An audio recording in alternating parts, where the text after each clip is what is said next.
Hola, soy el alumno Luis Martín García de Estática y hoy vengo a explicar el tema de vectores cartesianos. Bueno, tenemos los sistemas de coordenadas de derecha.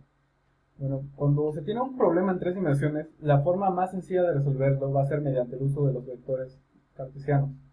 Aquí tenemos planos cartesianos en los cuales nos vamos a guiar para resolver esto. Un sistema de coordenadas rectangular es derecho si cuenta con el eje X. Aquí los podemos ver, es el eje X, el Z y el Y. El X con el Y crea un plano, igual que el Z con el X, igual que el Z con el Y. Por eso podemos manejar las tres dimensiones. La regla de la mano Z y el dedo medio hacia la izquierda. Esto lo podemos ver aquí y nos explica más o menos el ángulo que tenemos para cada uno. Como pueden ver, aquí están invertidos, pero, bueno, están cambiados, pero los ángulos son siempre los mismos.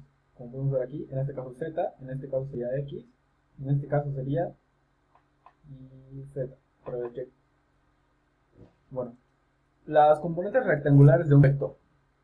Un vector compone rectangulares a lo largo del eje X, Y y Z, dependiendo de su orientación. Aquí tenemos un vector A. Podemos ver que tiene un componente en AZ, una componente en AX y una componente en AY.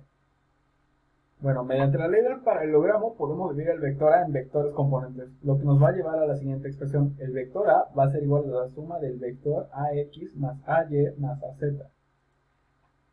Vectores unitarios cartesianos. En tres dimensiones los vectores unitarios cartesianos se expresan como I, J y K, los cuales se usan para expresar los ejes X, Y y Z, respectivamente. Cabe resaltar que su sentido estará fijo a la cabeza de la flecha que ayudará a expresar con un signo menos o más si está positivo o negativo.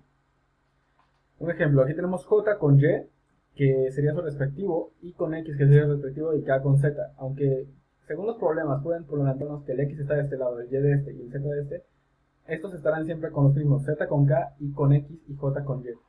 Si fuera negativo, le pondríamos un símbolo menos cuando estuviéramos haciendo operaciones.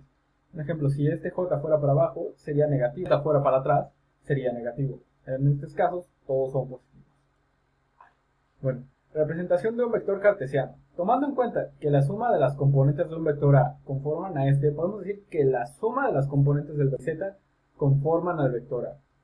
Ok, nos está diciendo lo mismo que lo que vimos en el pasado. La suma de componentes en AXY más AYJ más AZK va a ser igual al vector A, como aquí se puede apreciar.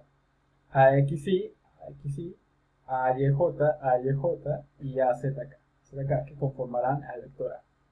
La ventaja es que al manejar de esta forma, el vector se simplificará las operaciones algebraicas a realizar. Esto nos ayudará mucho para simplificar, facilitar y agilizar a la hora de resolver problemas. Magnitud de un vector cartesiano.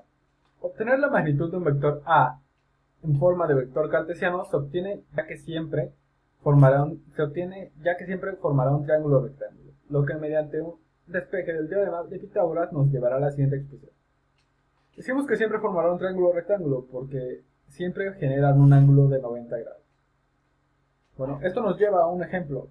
Vamos a tener este vector A. Entonces lo que analizaremos será primero este lado, A', raíz de AX al cuadrado más AY al cuadrado, y una vez despejado esto, vamos a sacar el siguiente lado que nos falta, que va a ser igual a A' al cuadrado más AZ, que sería esta, al cuadrado, lo que nos va a llevar a la expresión de que A es igual a la raíz de ax al cuadrado más ay al cuadrado más az al cuadrado. De esta forma podemos sacar la magnitud del vector cartesiano.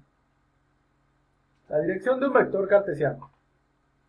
La dirección de un vector cartesiano se determina mediante el uso de los ángulos directores alfa, beta y gamma, medidos entre la cola del vector y los ejes x, y y z.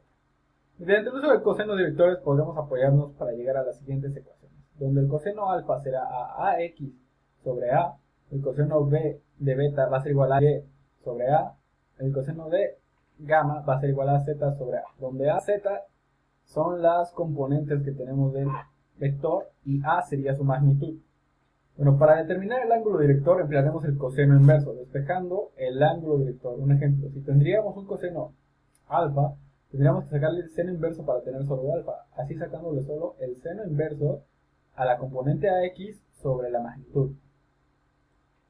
Bueno, Datos útiles. En algunos casos podremos determinar la dirección de el vector, ya que nos darán dos ángulos directores. Entonces emplearemos las trigonométricas para determinar las componentes de A. Un ejemplo, si nos dan en este ejemplo este ángulo y este, podemos plantear según un ejemplo, que sería AX sobre la hipotenusa, que en este caso sería este.